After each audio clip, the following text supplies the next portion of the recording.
Hey y'all. I was searching around for others who may have experienced the same or similar to me. My whole life, I have seen odd things. Things that escalated very recently, and I am kind of freaked out. I am not sure my eyes are my eyes any longer. No one else seems to see these things, and when you read my post about the other night, that thing, I'm not sure whose eyes these would be, but I'm not confident they are mine. I saw this forum existed and I couldn't quite find what I was looking for, so I decided to share my story and let others come to me if they can help. I have kept a journal for a long time, so most of my experiences are written within hours or a day of the event, so it should be accurate and fresh without the distortion time and memory can cause. I did have a couple of childhood events that I will include as well. They were not chronicled at the time, but I feel their memory is somewhat accurate, and not just a childhood nightmare or a real event taken out of context over time. I am listing everything in chronological order. If you see any 4 stars, it means I have redacted something that would be personally identifying, or it could be identifying with some snooping. I want to remain private. The most I will state about where I live is it is Lovecraft country, meaning it is an area that Lovecraft wrote about frequently. So has Stephen King for that matter. A lot of horror stories really, to be honest. Kinda weird. Also, unless otherwise noted in the entry, see the road trip. Everything has happened within 50 miles of each other, as I have lived in this area only for my whole life. Changing towns here and there, but always within 25 miles of my birth town. If you see 2 parentheses, then I added something that was not originally in that entry for this post specifically, usually to add more information that may be needed for understanding. Childhood experiences. I remember one time helping my father clear some brush in the wood, a lot of dead trees, and forest. Floor building, a concern in case of a wildfire. While I was out one day, I saw a cat on a branch. It was a big fluffy one, all gray. The branch it was on literally could not be holding its weight. Impossible to real-world physics. It was too long and thin. It would crack or at least dip. Beyond that, I remember the cat having glowing eyes. Not like the normally reflective qualities of cat's eyes. More like coals from the furnaces of hell type glow and brightness. I did not stick around to see more.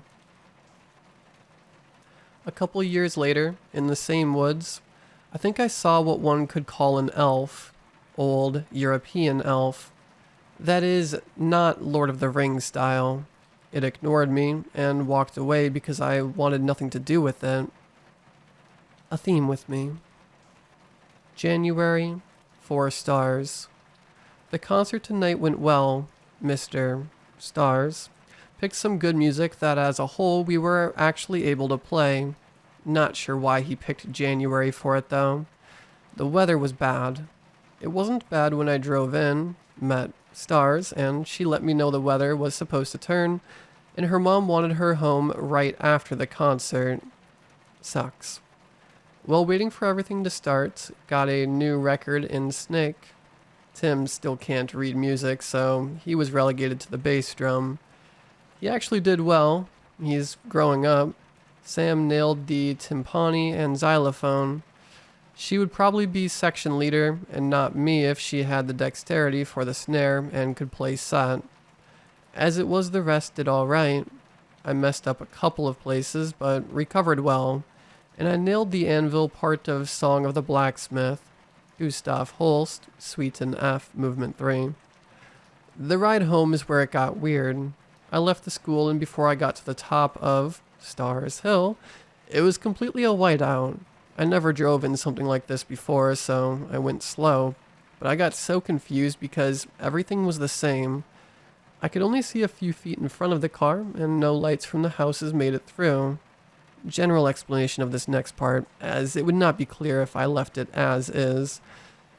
My town was expansionist. and had multiple developments, which are streets that are segmented out and developed by a single contractor to sell or lease to new homeowners. Several of these developments linked streets that were otherwise not linked prior except by the main road. I turned onto the wrong road because it was so bad. I couldn't even tell it wasn't my street and had to do a couple of circles to find the development linking that street to my street, as I couldn't even find my way back to the main road. After I finally got onto Stars Street, things got weird. I saw a light, but I shouldn't have. The snow was so bad that I couldn't even see my headlights, and yet I could see a light that was definitely off the streets. It wasn't a light, though. Snow didn't seem to touch this. I could see it reflected in the snow around it, so it wasn't in my car or a reflection in my windshield or something. It was kind of like the Cheshire Cat, a floating face of blue light.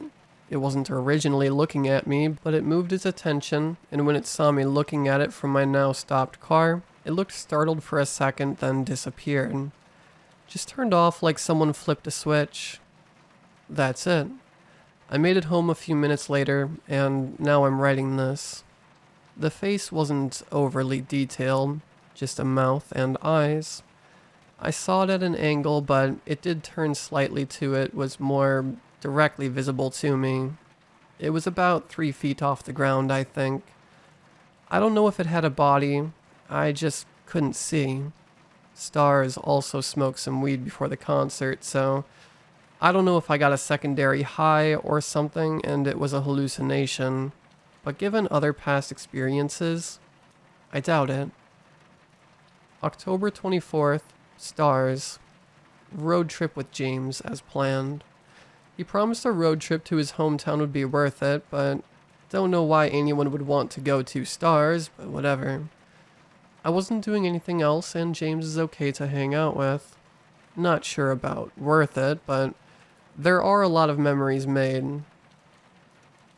He doesn't have a car, so I picked him at the university, and found out Darren and Jeff were going too.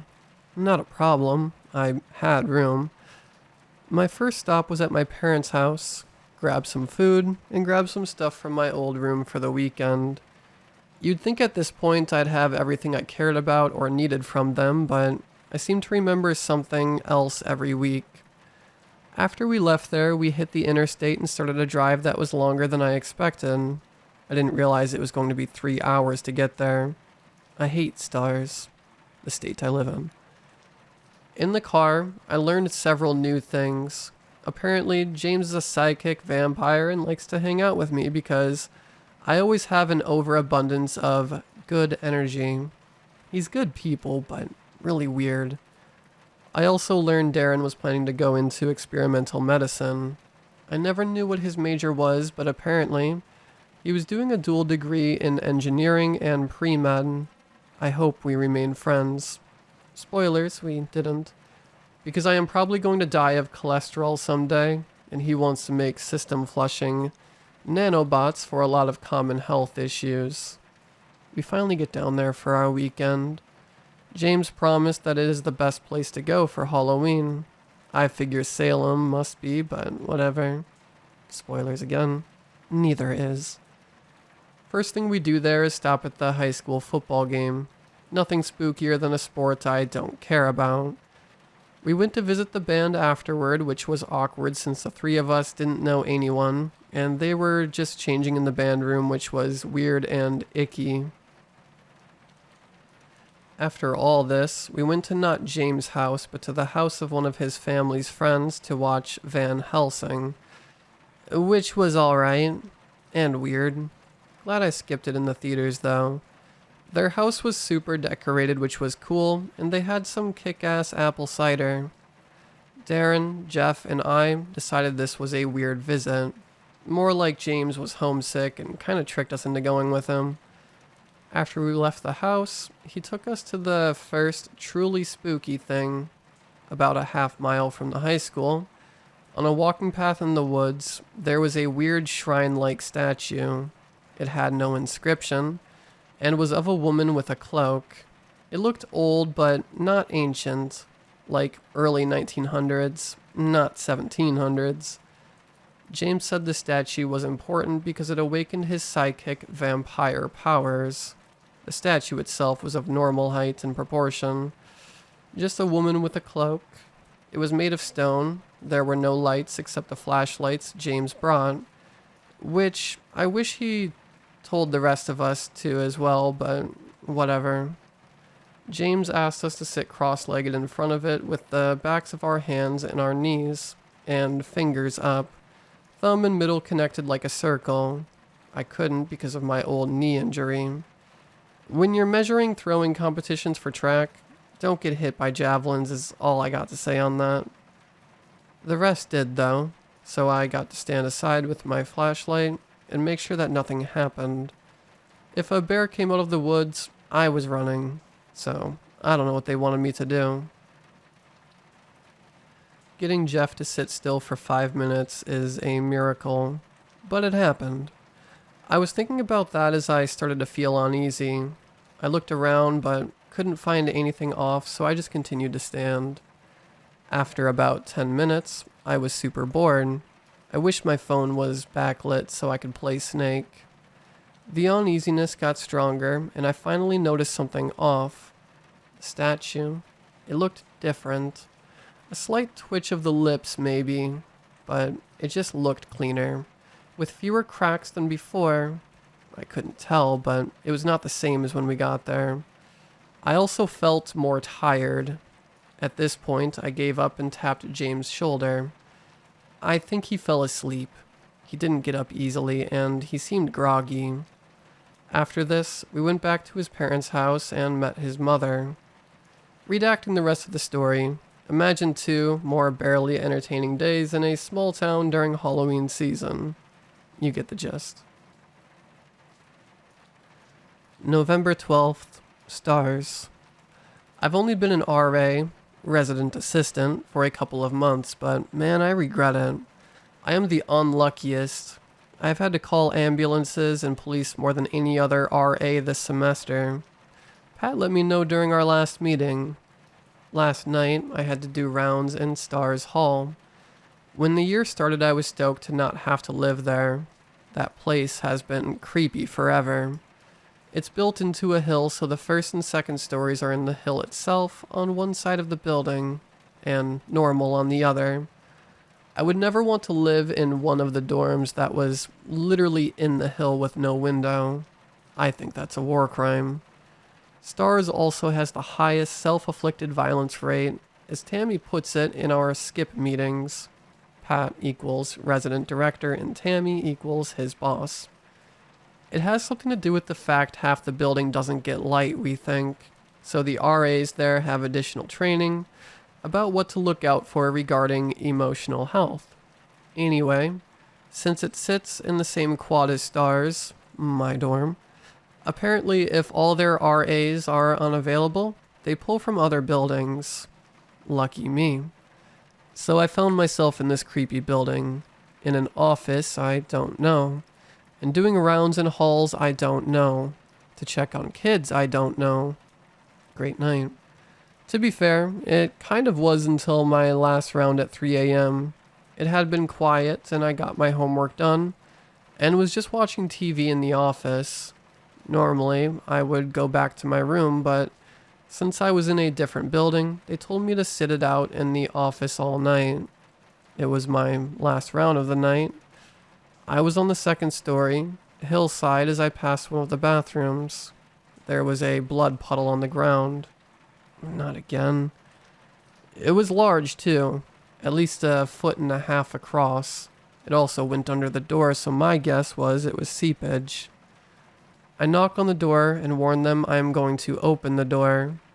I have to do this, as it's off-gender. No response, so I opened it up.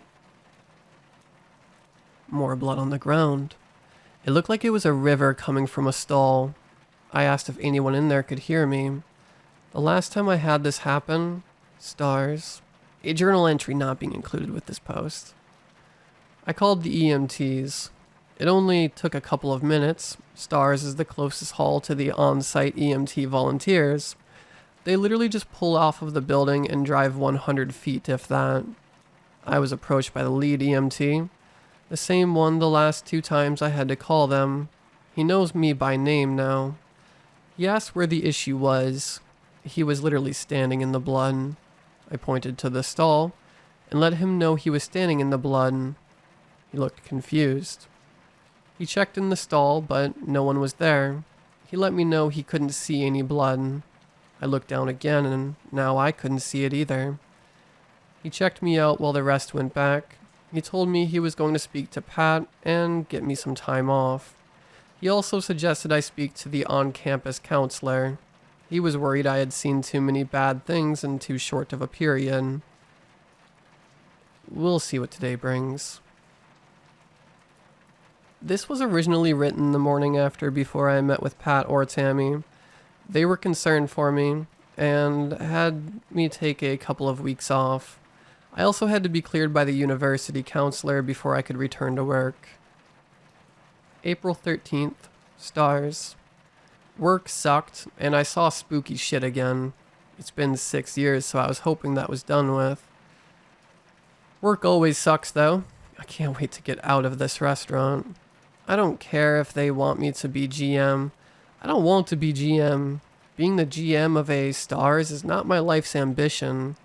I hope university positions open up.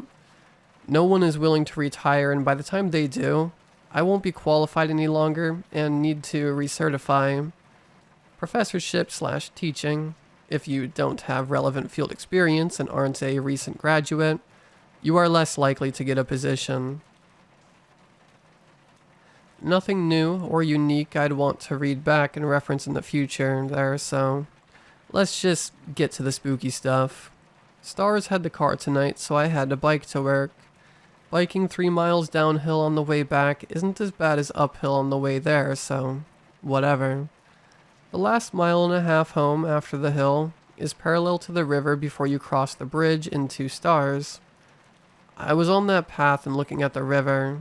It's pretty well lit after the city improvements last year, and I could see pretty far out. It's typically relaxing to watch on my way home. Of course, tonight there was a kraken or something, so not as relaxing. The river is very wide and deep here, omitting some information here as it deals with historical events that would divulge the location of the town. But without too many details, at one point in history, ocean-faring boats could come up to this point of the river for trading purposes. It was their last port inland, though. Whatever it was crested the water. The lights I just mentioned, lighting things up pretty well, didn't do much here, due to the angle. Its head and tail were shadowed, so I could mainly only see the body of it. It looked bluish, greenish, grayish, although due to the lighting, who knows. I saw fins all over the body, haphazardly thrown in like surrealistic art. There were tentacles too, like someone grafted a squid onto it. I'm glad I couldn't see the head. This was already nightmare fuel. It dove back down quickly, and I decided to go off the trail onto the hot top instead, deciding I would rather risk cars than that thing. July stars. I was driving home from class tonight and I saw it. Personal growth. I was a night class instructor, not a student. I went out to view the downed trees after yesterday's storm since I was still without power.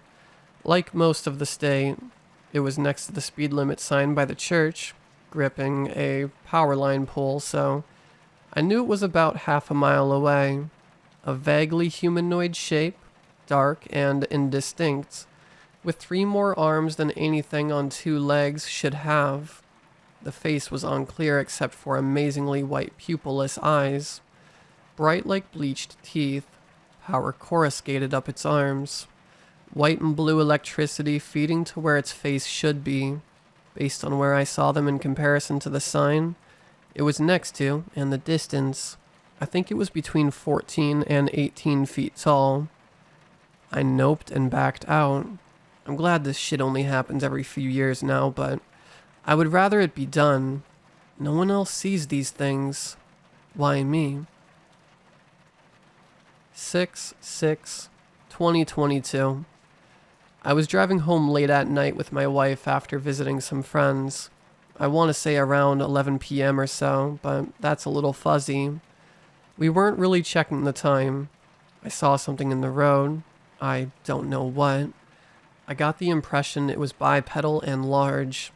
It was either black or so dark it would be indistinguishable at night. By large, I mean tall and thick, long legs, 2 long arms, and a chest that would put a mature oak to shame. I did not get the impression of any hair on it. It felt sharp, not fuzzy around the edges like you might get with something furry. It didn't light up correctly in my headlights, almost like the light didn't want to touch it. You would think that, with the supernatural events I have seen from the road, I would be more cautious, but I wasn't. I probably shouldn't be too hard on myself. Events like this are rare and years apart. It's easy to get complacent.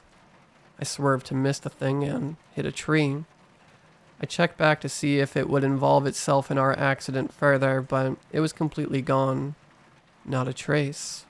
We weren't going too fast, so all that happened was some body damage to the car, a shattered windshield due to some branches, and us being knocked around a bit. There was something mechanical with the engine as well. The shop is going to look tomorrow, but I couldn't get it to turn over again, so we couldn't drive off. Wife was okay, but her phone was thrown free from the car. She had been using it when this all happened, so she didn't see it either. I ended up telling her it was a deer in the road. She found her phone, but the screen was shattered, as it hit the same tree we did. Mine didn't fare better in my pocket as I was slammed around in my seat. My airbag did not deploy, and I was pretty lucky to just bang around a bit. It did aggravate my knee to the point I couldn't walk, though. And with both our phones out of commission, it meant she had to walk to the gas station, which was a quarter-mile or so. I wasn't worried about the thing going after her. It disappeared, and none of these other things I had seen before seemed interested in attacking people. After she was gone, I heard it though. A voice called to me. I can't describe it. The sounds it made had never existed before it had made them. And the words don't exist to describe them.